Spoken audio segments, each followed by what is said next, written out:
नमस्कार विद्यार्थ्यांनो, सहज शिक्षण यूट्यूब चॅनलमध्ये तुमचे स्वागत आहे। तर आज आपण इयत्ता 9वी विषय घेतलेला आहे विज्ञान आणि तंत्रज्ञान। यातला दुसरा धडा आहे कार्य आणि ऊर्जा। या धड्याचा आज आपण संपूर्ण स्वाध्याय बघणार आहोत। सगळे प्रश्न त्याची व्यवस्थित उत्तरं आपण कव्हर करणार आहोत। तर विद्यार्थ्यांनो, तुम्ही चॅनलवरती नवीन असाल तर चॅनलला पटकन सबस्क्राइब करा। हा जो व्हिडिओ आहे एंड पर्यंत नक्की बघा। आणि हो, पहिल्या धड्याचा स्वाध्याय ऑलरेडी अपलोड केलेला आहे, तुम्ही तो प्लेलिस्ट मध्ये जाऊन बघू शकता। तर यातील प्रश्न पहिला आहे, सविस्तर उत्तरे लिहा। त्यातला अ, गतिज ऊर्जा व स्थितीज ऊर्जा यामधील फरक स्पष्ट करा। तर या दोघांतली फरक बघूयात आता। गतिज ऊर्जा आणि स्थितीज ऊर्जा। पहिला मुद्दा बघा, पदार्थाच्या गतिमान अवस्थेमुळे पदार्थास प्राप्त झालेल्या ऊर्जेस गतिज ऊर्जा म्हणतात।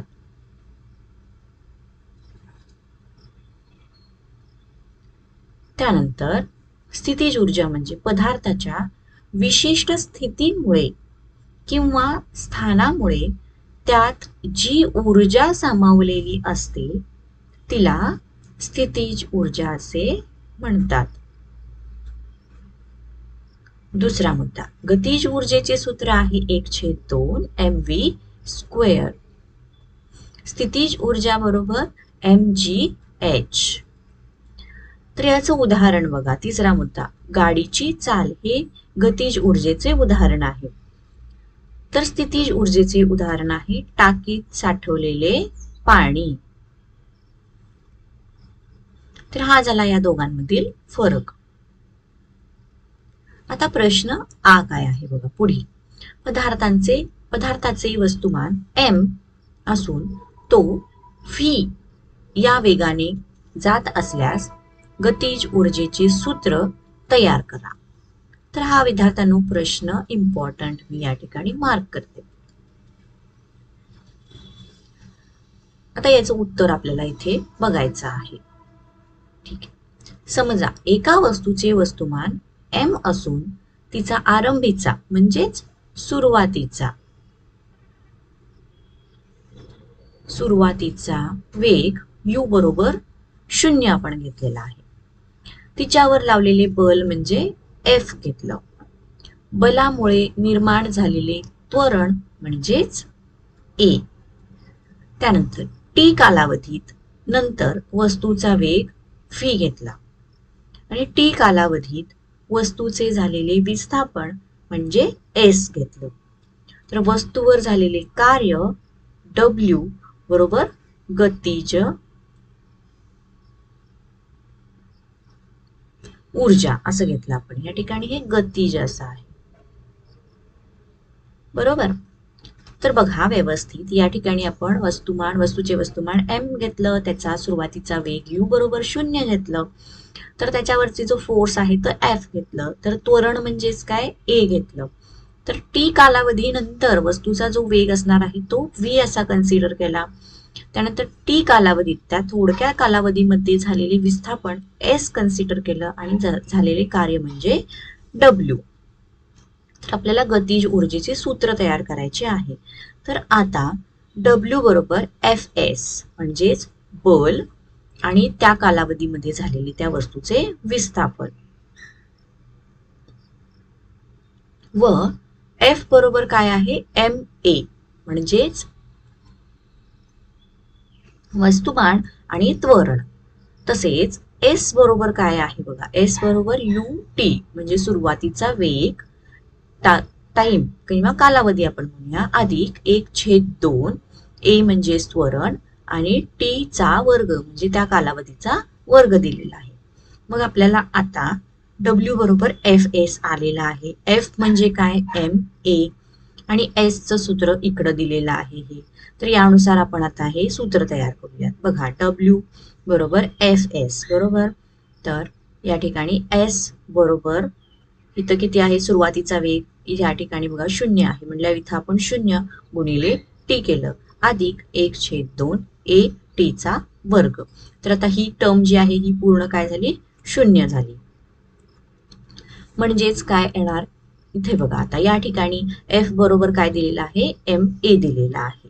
म्हणजेच इथं काय येणार हे एम ए गुणिले 1/2 ए टीचा वर्ग येणार आणि हे आपलं असणार आहे पहिलं एक.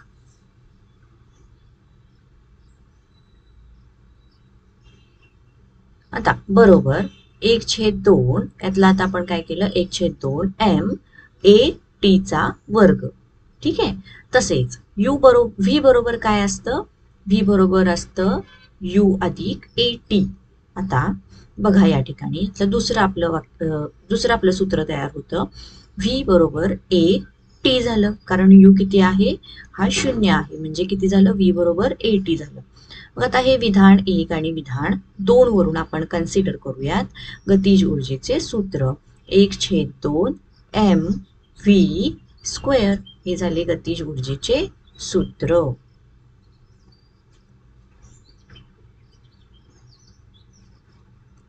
चला आता पुढचा प्रश्न ई. उंचीवरून जमिनीवर मुक्तपणे पडणाऱ्या वस्तूची अंतिम ऊर्जा ही त्या वस्तूच्या प्रारंभिक स्थितीज रूपांतरण आहे हे सिद्ध करा. मग त्यासाठी आपल्याला काही गोष्टी कन्सिडर करायच्या आहेत. तर इथे त्याचं उत्तर स्टार्ट होतं. बघा उत्तर. समजा जमिनीवरून एच या उंचीवर ए या स्थानी यम या वस्तुमानाची एक वस्तू सुरुवातीस विराम अवस्थेत आहे. तर एक एम या वस्तुमानाची वस्तू आहे ती सुरुवातीला विराम अवस्थेत आहे आणि ती जमिनीपासून एच या उंचीवर ए या स्थानी आहे. ठीक आहे. वस्तू या स्थानापासून सोडल्यावर गुरुत्व त्वरणाने ती ए बी सी या मार्गाने मुक्तपणे खाली पडते असे मानू. येथे वस्तूवर क्रिया करणारे हवेचे प्लावक बल तसेच वस्तूच्या गतीला होणारा हवेचा विरोध विचारात घेतलेला नाही. तर त्याच्यासाठीची डायग्रॅम आपण बघायची आहे ती ही आहे. बघा या ठिकाणी ए या उंचीवर एम ही वस्तुमानाची वस्तू आहे आणि किती उंचीवर आहे जमिनीपासून एच या उंचीवरती ती आहे. तर तिचा मार्ग कसा आहे ए बी आणि सी असा मार्ग आहे. तर पहिला बघा वस्तू ए या स्थानी असताना म्हणजे इथे असताना सुरुवातीचा वेग यू बरोबर 0 म्हणून वस्तूची गतिज ऊर्जा त्याचं सूत्र आहे 1/2 एम यू चा वर्ग बरोबर किती झालं 0 आलं. वस्तूची स्थितीज ऊर्जा बघा 0 अधिक एम जी एच बरोबर एम जी एच म्हणजे किती राहिलं या ठिकाणी फक्त एम जी एच राहिलं. त्यानंतर दुसरं बघा वस्तू बी या स्थानी असताना आता वस्तू या ठिकाणी इथे असताना V1 चा वर्ग बरोबर यू चा वर्ग अधिक 2gx घेतलेला आहे बरोबर 2gx म्हणजेच या ठिकाणी पुन्हा यू किती आहे 0 घेतला. येथे V1 म्हणजेच वस्तूचा वेग व x बरोबर AB घेतलं.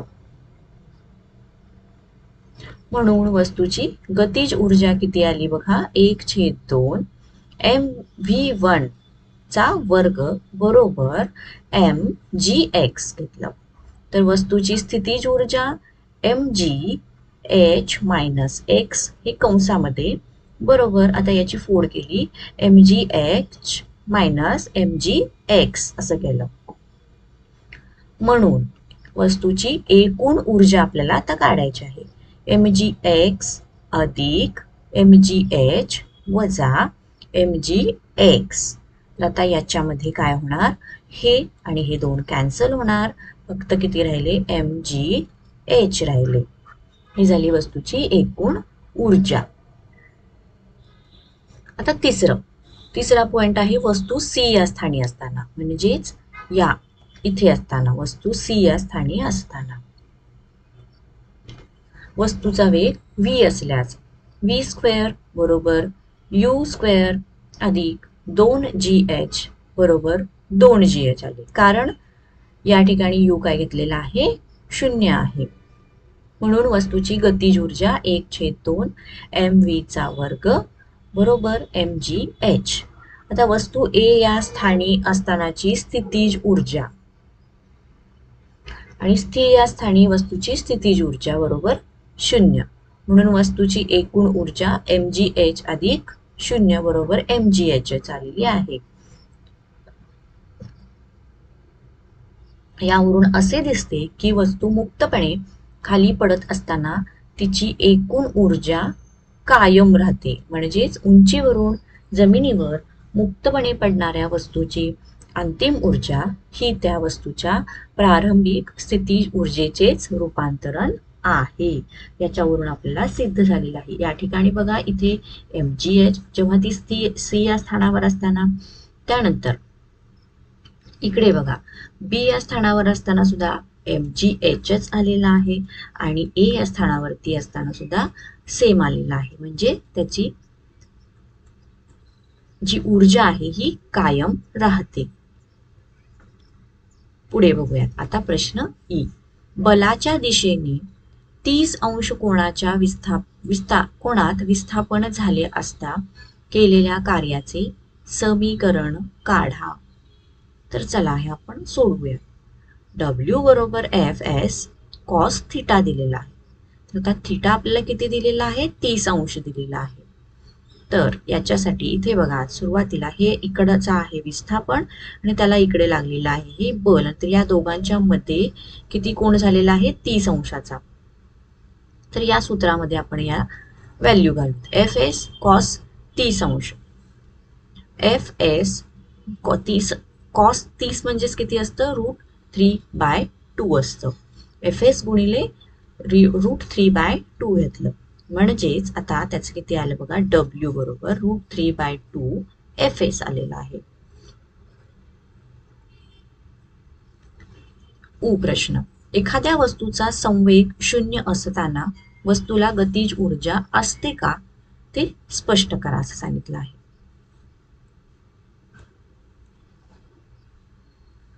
तर चला विद्यार्थ्यांनो उत्तर बघूयात. एखाद्या वस्तूचा संवेग 0 असताना तिची गतीज ऊर्जा सुद्धा 0 असते. आपणास माहित आहे की संवेग म्हणजेच काय, mv. मग येथे संवेग बरोबर mv बरोबर 0 दिलेला आहे.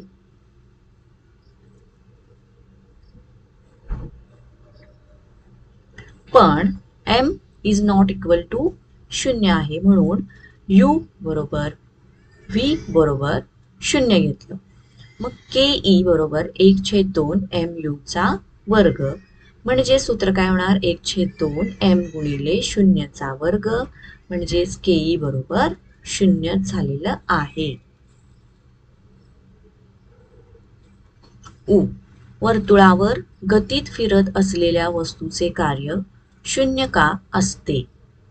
तर याचे उत्तर, वर्तुळावर गतीत फिरत असलेल्या वस्तूचे कार्य 0 असते कारण यामध्ये बल व विस्थापन एकमेकांना लंबरूप असतात आणि त्यामध्ये थिटा दिलेला आहे 90 अंश. आता याच्यामध्ये W बरोबर आपलं मघाचं सूत्र आहे Fs cos थिटा. थिटा दिलेला आहे त्यांनी 90 अंश. तर त्याच्यामध्ये आपण ही व्हॅल्यू घातली Fs cos 90 अंश. 90 अंश cos 90 किती असतो, तर तो असतो 0. म्हणजेच Wचं सूत्र किती झालं, Fs गुणिले 0. तर या ठिकाणी त्यामुळे किती आलं, 0 गुणिले Fs 0. तर कार्य किती झालं मग, 0.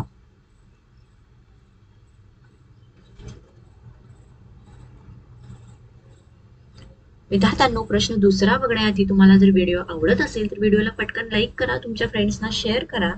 तसेच अजूनही जर चॅनलला सबस्क्राईब केले नसेल तर पटकन चॅनलला सबस्क्राईब करा आणि इतर कुठल्या विषयाचा स्वाध्यायाचा व्हिडिओ हवा असल्यास कमेंट बॉक्समध्ये तसे नक्की कळवा. आता प्रश्न दुसरा, खालील पर्यायातून एक वा अनेक पर्याय निवडा. तर यातला कार्य घडून येण्यासाठी ऊर्जा व्हावी लागते. पर्याय दिलेले आहेत स्थानांतरित, अभिसारित, रूपांतरित आणि नष्ट. याचं उत्तर आपण बघणार आहोत. कार्य घडून येण्यासाठी ऊर्जा स्थानांतरित व्हावी लागते. तसेच कार्य घडून येण्यासाठी ऊर्जा रूपांतरित व्हावी लागते. दोन पर्याय आपण निवडलेले आहेत. पुढचा आ, जूल हे एकक जे आहे. तर पर्याय आहे बल, कार्य, शक्ती, ऊर्जा. उत्तर बघा, जूल हे एकक कार्यचे आहे आणि जूल हे एकक ऊर्जेचे सुद्धा जूल हे एकक आहे.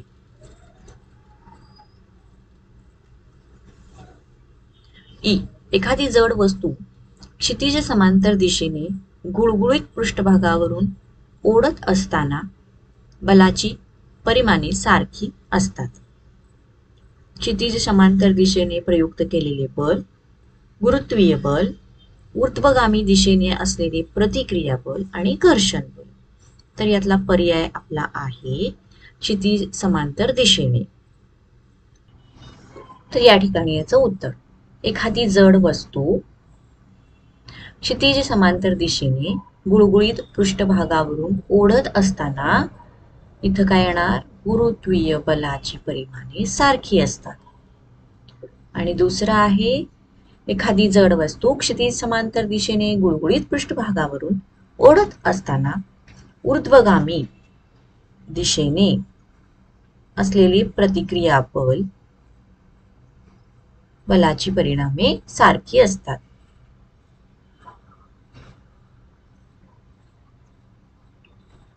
ई, शक्ती म्हणजेच होय, कार्य जलद होण्याचे प्रमाण, कार्यासाठी लागणाऱ्या ऊर्जेचे प्रमाण, कार्य मंद होण्याचे प्रमाण आणि वेळेचे प्रमाण.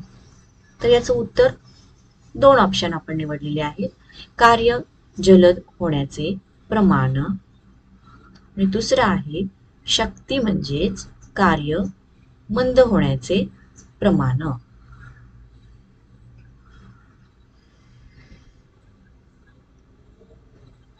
प्रश्न, एखादी वस्तू उचलत असताना किंवा ओढत असताना ऋण कार्य बलामुळे घडून येते. पर्याय बघा, प्रयुक्त केलेली बलामुळे घडून येते, गुरुत्वीय बलामुळे, घर्षण बलामुळे की प्रतिक्रिया बलामुळे. तर त्याचं उत्तर आहे, एखादी वस्तू उचलत असताना किंवा ओढत असताना ऋण कार्य हे गुरुत्वीय बलामुळे घडून येते आणि एखादी वस्तू उचलत असताना किंवा ओढत असताना ऋण कार्य हे घर्षण बलामुळे घडून येते.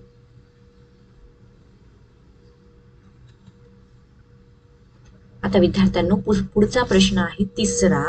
विधानाखालील योग्य पर्याय निवडून विधाने स्पष्टीकरणासह लिहिण्यास सांगितलेली आहेत. चला, तर त्यातील अ, तुमच्या शरीराची स्थितीज ऊर्जा कमीत कमी असेल तेव्हा तुम्ही असता. पर्याय दिलेले आहेत, खुर्चीवर बसलेले, जमिनीवर बसलेले, जमिनीवर झोपलेले, जमिनीवर उभे.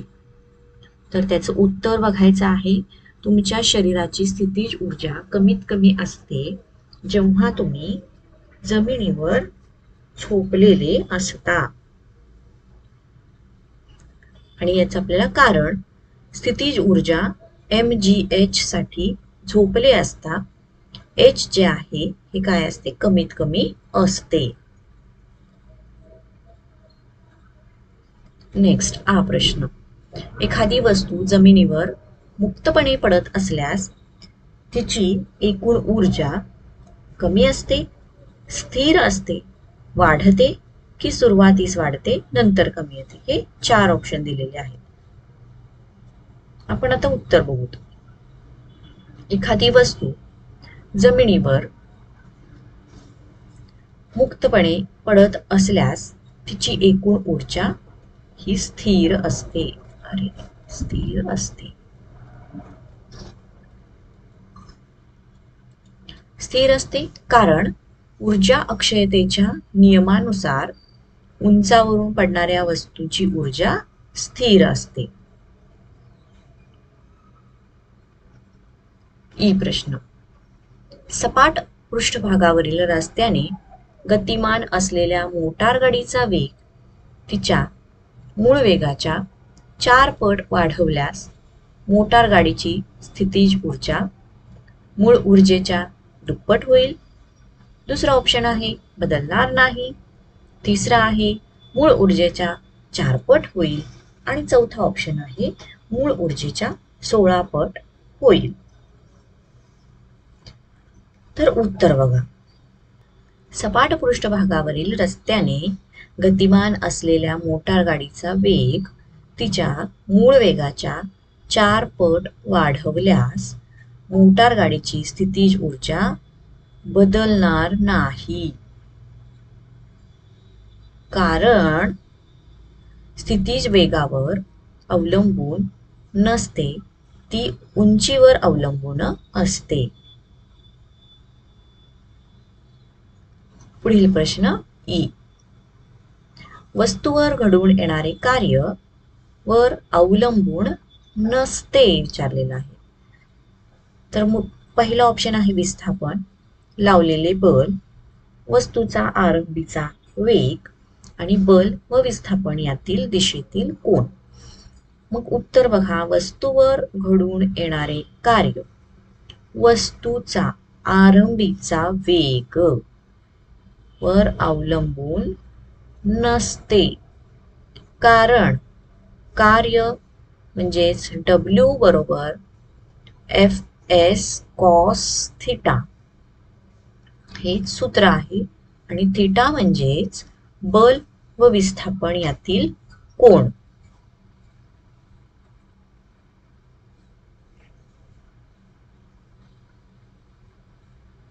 प्रश्न चौथा. विद्यार्थ्यांनो, व्हिडिओ आवडत असेल तर व्हिडिओला लाईक करा, चॅनलला सबस्क्राईब करा. खालील कृती अभ्यासा व विचारलेल्या प्रश्नांची उत्तरे लिहा. कृती काय दिलेली आहे बघा. 2 वेगवेगळ्या लांबीची ॲल्युमिनियमची पन्हाळी घ्या. दोन्ही पन्हाळीच्या वरील टोके समान उंचीवर ठेवा व खालील टोके जमिनीला स्पर्श करतील अशी व्यवस्था करा. आता 2 समान आकाराचे आणि वजनाचे चेंडू एकाच वेळी दोन्ही पन्हाळ्याच्या वरच्या टोकापासून सोडा. ते घरंगळत जाऊन सारखीच अंतरे पार करतील. ही आहे कृती. मग आता त्याच्यावरची उत्तरं.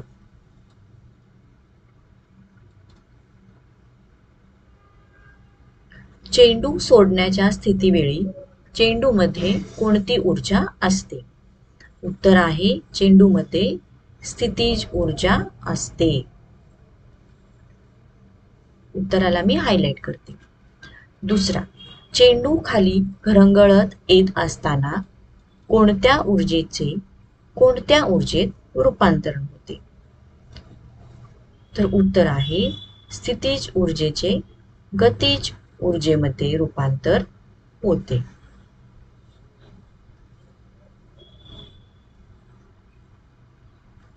तिसरा, चेंडू घरंगळत जाऊन सारखेच अंतर का पार करतात? कारण दोन्ही चेंडूचे वस्तुमान सारखे आहे. तसेच दोन्ही पन्हाळ्यांची वरील टोके समान उंचीवर आहेत. वस्तुमान सारखे आणि उंची सुद्धा समान आहे. तसेच आरंभीचा वेग देखील समान आहे. आता चौथा, चेंडू असलेली अंतिम एकूण ऊर्जा ही कोणती असते? तर ती असणार आहे स्थितीज ऊर्जा.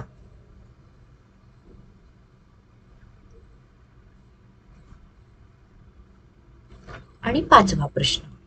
वरील कृतीतून तुम्हाला ऊर्जेसंबंधी कोणता नियम सांगता येतो ते स्पष्ट करा. तर याचा उत्तर, वरील कृतीतून ऊर्जा अक्षयतेचा नियम सिद्ध होतो. ऊर्जा निर्माण करता येत नाही तिचा विनाशही करता येत नाही. तिचे रूपांतरण एका ऊर्जेतून दुसऱ्या ऊर्जेत होते.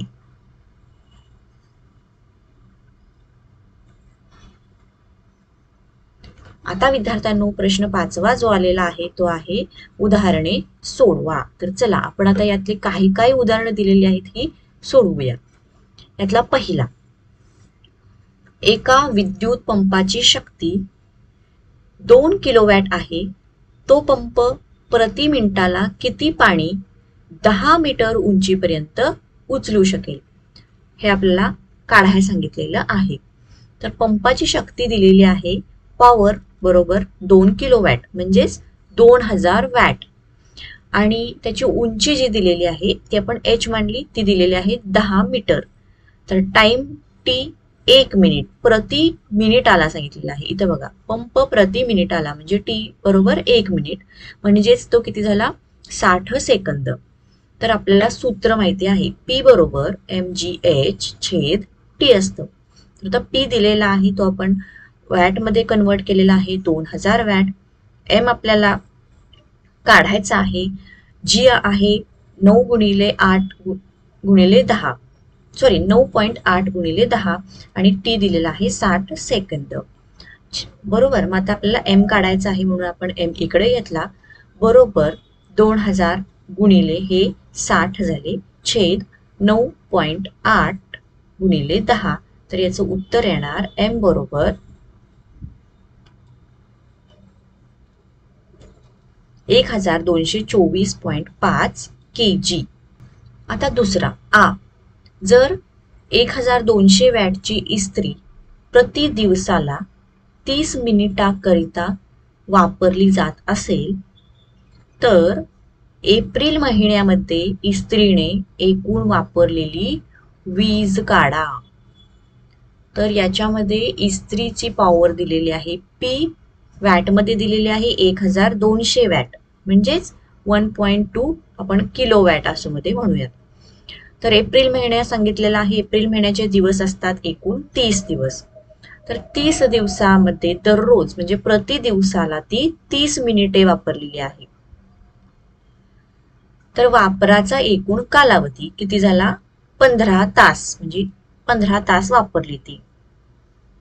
वापरलेली ऊर्जा, तर त्याचं सूत्र आहे शक्ती गुणिले काळ म्हणजेच p इंटू t. तर p किती दिलेला आहे 1.2 आपण किलोवॅट मध्ये घेऊया कारण इथं आपल्याला मिनिटामध्ये दिलेला आहे किती 30 मिनिटे. तर त्याचं आपण कन्वर्ट केलं तासामध्ये, ते झालं 15 तास. 1.2 गुणिले 15 तर त्याचं झालं 18 युनिट इतकी वीज वापरली.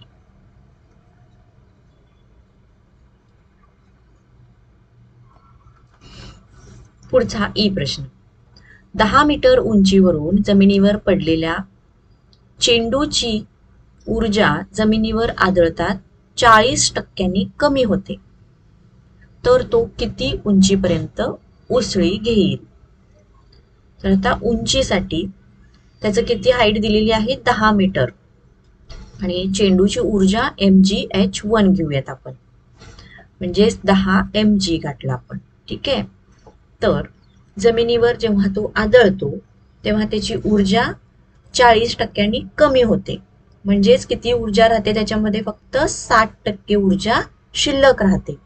मग त्यावरून आपण काढायचं जमिनीवर उसळतानाची ऊर्जा बरोबर 60/100 गुणिले 10 mg. मग आता याच्यामध्ये फक्त हे किती राहणार 6 mg राहणार. आता स्थितीज ऊर्जेचं सूत्र काय आहे mgh. मग 6 mg बरोबर mgh2 घेऊयात आपण. आता h2 म्हणजेच 6 m आलं, म्हणजेच तो जो चेंडू आहे हा 6 मीटर वर उसळेल. मग याच्यामध्ये हे आणि हे कॅन्सल होऊन h2 बरोबर किती आलं 6 मीटर वर उसळेल. ई प्रश्न, एका मोटारीचा वेग 54 किलोमीटर पर आवर आहे, म्हणजेच पर तासाला तो ती मोटर 54 किलोमीटर जाते, पासून 72 किलोमीटर पर आवर झाला.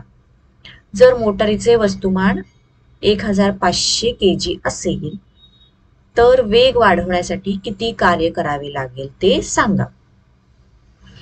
तर त्या मोटारीचा सुरुवातीचा वेग आपण लिहून घेऊया. सुरुवातीचा वेग u बरोबर 54 km/h दिलेला आहे.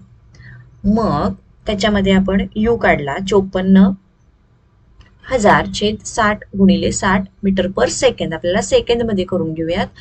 तर ते झालं 15 मीटर/सेकंद. आपण ते km/hचं मीटर/सेकंद मध्ये कन्वर्ट करून घेतलं. आता अंतिमचा वेग बघा. अंतिमचा वेग किती सांगितलेला आहे? 72 km/h. मग तो सुद्धा आपल्याला मीटर/सेकंद मध्ये करून घेऊयात. ठीक आहे. तर त्यासाठी आपण व्ही हे मांडलेलं आहे आणि इथे u आहे. तर 72,000/60 गुणिले 60 मीटर/सेकंद. तर व्ही किती आलं? हे 20 मीटर/सेकंद मध्ये आलं. आता जो मोटारीचा सुरुवातीचा संवेग आहे तो असतो mu. मग आता m किती दिलेला आहे? वस्तुमान दिलेला आहे 1500 किलोग्रॅम. म्हणजेच 1500 गुणिले u किती आहे? 15 आहे. म्हणजेच त्याचा वेग सुरुवातीचा संवेग किती येणार? 22,500 किलोग्रॅम/सेकंद. मग तसाच अंतिम संवेग सुद्धा काढूयात. mv 1500 गुणिले 20 केलं तर ते किती आलं? 30,000 किलोग्रॅम/सेकंद. आता दोन्हीचा सुरुवातीचा वेग काढून घेतला, अंतिमचा वेग काढला, त्यानंतर आपण त्याचं u v संवेग हे काढून घेतलं. आता त्या संवेगातला बदल आपल्याला काढायचा आहे, म्हणजेच फरक बघायचा. मग mv वजा mu केलं तर किती आली? या दोघांची वजाबाकी 7,500 किलोग्रॅम मीटर/सेकंद आलं. तर मोटारीस हा वेग गाठण्यासाठी t सेकंद वेळ लागत असल्यास आता आपल्याला त्या संवेग बदलाचा दर काढायचा आहे. तर त्यासाठी या दोघांचा हा जो फरक छेद t करायचं. मग आता यामध्ये बघा 7,500 छेद t घेतलं आपण. आता f बरोबर काय असतं? ma असतं. आपल्याला a माहित आहे, आता आपल्याला a माहित नाही, m माहित आहे. तर बघा 7,500 छेद हे t बरोबर 1,500 m माहित आहे आणि हे a आहे तसंच ठेवलं आपण. तर हे इकडे गेलं TA बरोबर आलं 5. तर हे आपलं दुसरं विधान झालं. तसेच मोटारीने कापलेले अंतर त्याच्यासाठी S चे हे सूत्र असतं. त्याच्यामध्ये आपण आता सगळ्या या व्हॅल्यू घालूत. TU अधिक 1/2 AT बरोबर. T तर बाहेर काढून घेतला आपण. TU किती आहे? 15 अधिक 5/2 आणि S ची किंमत आली त्यामुळं 35/5 गुणिले T. आता आपल्याला W बरोबर माहितच आहे, F × S असतं. विधान 1 आणि 2 वरून आपण आता त्याच्या व्हॅल्यू घालूयात. F ची व्हॅल्यू ही आहे 7,500 छेद T आणि S किती दिलेला आहे? 35 T/2. मग आता या व्हॅल्यू आपण याच्यामध्ये पुटअप केल्या तर त्याचं उत्तर किती आलं? 1,31,250 जूल. प्रश्न ओ. रवीने एका पुस्तकाला 10 न्यूटन इतके बल लावले असता त्या पुस्तकाच्या बलाच्या दिशेने 30 सेंटीमीटर इतके विस्थापन झाले तर रवीने केलेले कार्य काढा. आता F म्हणजेच बल ते किती दिलेलं आहे? 10 न्यूटन. विस्थापन झालेलं आहे 30 सेंटीमीटर. तर त्यासाठी आपण 30/100 आणि मीटर मध्ये कन्वर्ट करून घेऊया. 0.3 मीटर मध्ये झालं.